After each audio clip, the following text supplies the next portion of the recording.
श्री गणेशाय नमः। दोस्तों, पूर्णिमा के दिन श्री सत्यनारायण व्रत की कथा अवश्य ही श्रवण करना चाहिए। इस कथा को सुनने से सभी मनोकामना पूर्ण हो जाती है। आज श्रवण करेंगे श्री सत्यनारायण कथा का प्रथम अध्याय। एक समय की बात है, नैशिरण्य तीर्थ में सौनक आदि 88,000 ऋषियों ने श्री सूत जी से पूछा, हे प्रभु, इस कलयुग में वेद विद्या रहित मनुष्यों को प्रभु भक्ति किस प्रकार मिल सकती है तथा उनका उद्धार कैसे होगा। हे मुनि श्रेष्ठ, कोई ऐसा तप बताइए जिससे थोड़े समय में ही पुण्य मिले और मनोवांछित फल भी मिल जाए। इस प्रकार की कथा सुनने की हम इच्छा रखते हैं। सर्व शास्त्रों के ज्ञाता सूत जी बोले, हे वैष्णवों में पूज्य, आप सभी ने प्राणियों के हित की बात पूछी है, इसलिए मैं एक ऐसे श्रेष्ठ व्रत को आप लोगों को बताऊंगा जिसे नारद जी ने लक्ष्मी नारायण जी से पूछा था और लक्ष्मीपति ने मुनि श्रेष्ठ नारद जी से कहा था। आप सब इसे ध्यान से सुनिए। एक समय की बात है, योगी राज नारद जी दूसरों के हित की इच्छा के लिए अनेकों लोकों में घूमते हुए मृत्यु लोक में आ पहुँचे। यहाँ उन्होंने अनेक योनियों में जन्मे प्रायः सभी मनुष्यों को अपने कर्मों द्वारा अनेकों दुखों से पीड़ित देखा। उनका दुख देख नारद जी सोचने लगे कि कैसा यत्न किया जाए जिसके करने से निश्चित रूप से मानव के दुखों का अंत हो जाए। इसी विचार पर मनन करते हुए वह विष्णु लोक में गए।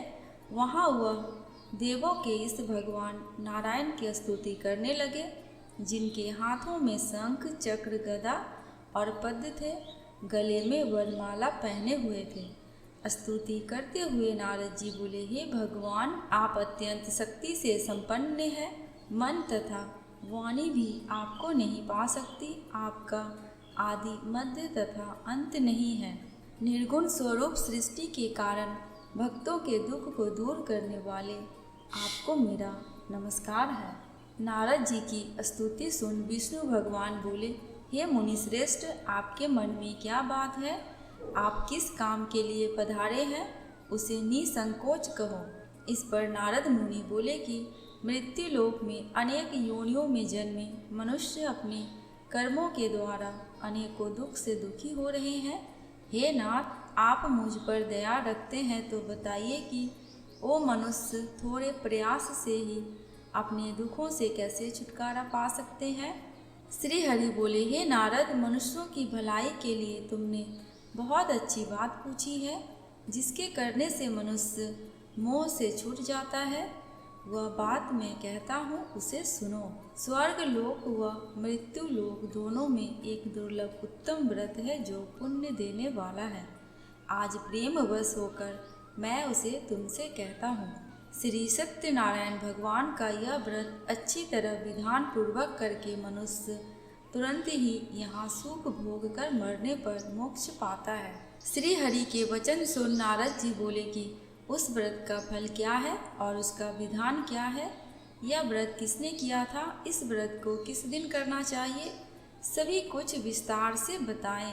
नारद जी की बात सुनकर श्री हरि बोले, दुख व शोक को दूर करने वाला यह व्रत सभी स्थानों पर विजय दिलाने वाला है।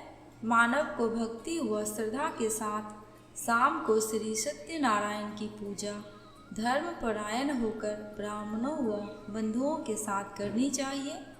भक्ति भाव से नैवेद्य, केले का फल, घी, दूध और गेहूं का आटा सवाए ले। गेहूं के स्थान पर साठी का आटा, शक्कर तथा गुड़ लेकर वह सभी भक्षण योग्य पदार्थों को मिलाकर भगवान का भोग लगाएं।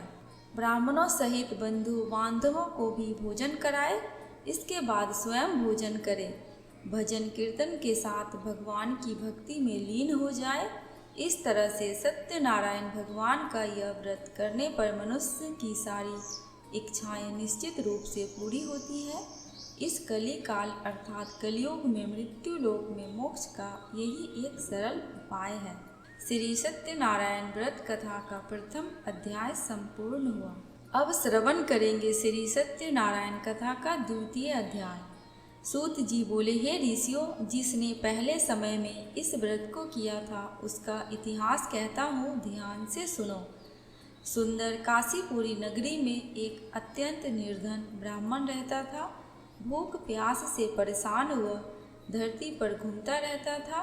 ब्राह्मणों से प्रेम करने वाले भगवान ने एक दिन ब्राह्मण का वेश धारण कर उसके पास जाकर पूछा, हे विप्रा, नित्य दुखी होकर तुम पृथ्वी पर क्यों घूमते हो?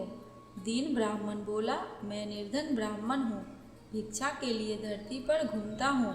हे भगवान, यदि आप इसका कोई उपाय जानते हो तो बताइए।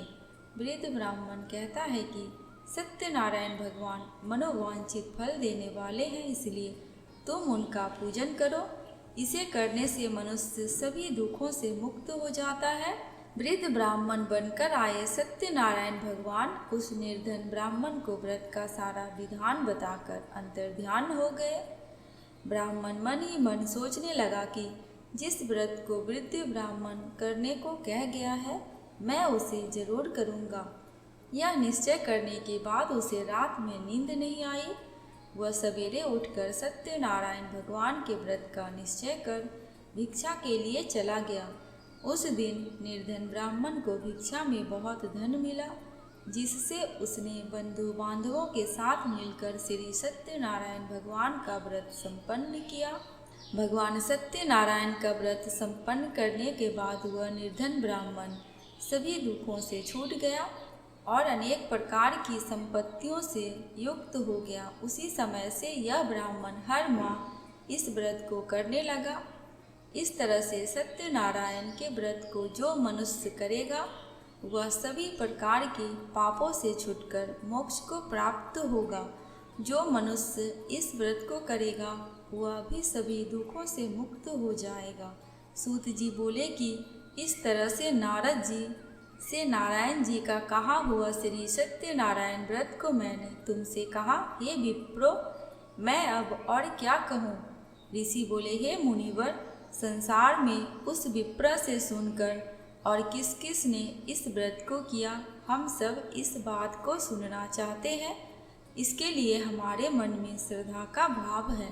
सूत जी बोले, हे मुनियों, जिसने इस व्रत को किया है वह सब सुनो। एक समय वही विप्र धन व ऐश्वर्य के अनुसार अपने बंधु बांधवों के साथ इस व्रत को करने को तैयार हुआ। उसी समय एक लकड़ी बेचने वाला बूढ़ा आदमी आया और लकड़ियां बाहर रखकर अंदर ब्राह्मण के घर में गया। प्यास से दुखी हो वह लकहारा उनको व्रत करते देख विप्र को नमस्कार कर पूछने लगा कि आप यह क्या कर रहे हैं तथा इसे करने से क्या फल मिलेगा, कृपया मुझे बताएं। ब्राह्मण ने कहा कि सब मनोकामनाओं को पूरा करने वाला यह सत्यनारायण भगवान का व्रत है। इनकी कृपा से ही मेरे घर में धन्य धान्य आदि की वृद्धि हुई है। विप्र से सत्यनारायण व्रत के बारे में जानकर लकहारा बहुत प्रसन्न हुआ। चरणामृत लेकर वह प्रसाद खाने के बाद वह अपने घर गया। लकहारे ने अपने मन में संकल्प किया कि आज लकड़ी बेचने से जो धन मिलेगा उसी से श्री सत्यनारायण भगवान का उत्तम व्रत करूँगा। मन में इस विचार को ले बूढ़ा आदमी सिर पर लकड़ियाँ रख उस नगर में बेचने गया जहाँ धनी लोग ज़्यादा रहते थे। उस नगर में उसे अपनी लकड़ियों का दाम पहले से 4 गुना अधिक मिलता है। बूढ़ा प्रसन्नता के साथ दाम लेकर केले, शक्कर, घी, दूध, दही और गेहूं का आटा लेकर और सत्यनारायण भगवान के व्रत की अन्य सामग्रियां लेकर अपने घर गया। वहां उसने अपने बंधु बांधवों को बुलाकर विधि विधान से सत्यनारायण भगवान का पूजन और व्रत किया।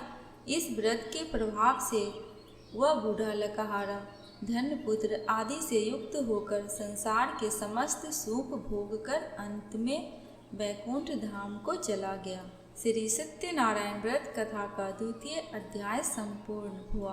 आगे की कथा दूसरी वीडियो में सुनेंगे। दोस्तों, कमेंट बॉक्स में श्री सत्यनारायण भगवान, भगवान विष्णु एवं माता लक्ष्मी की जयकारा लगाना बिल्कुल भी मत भूलना।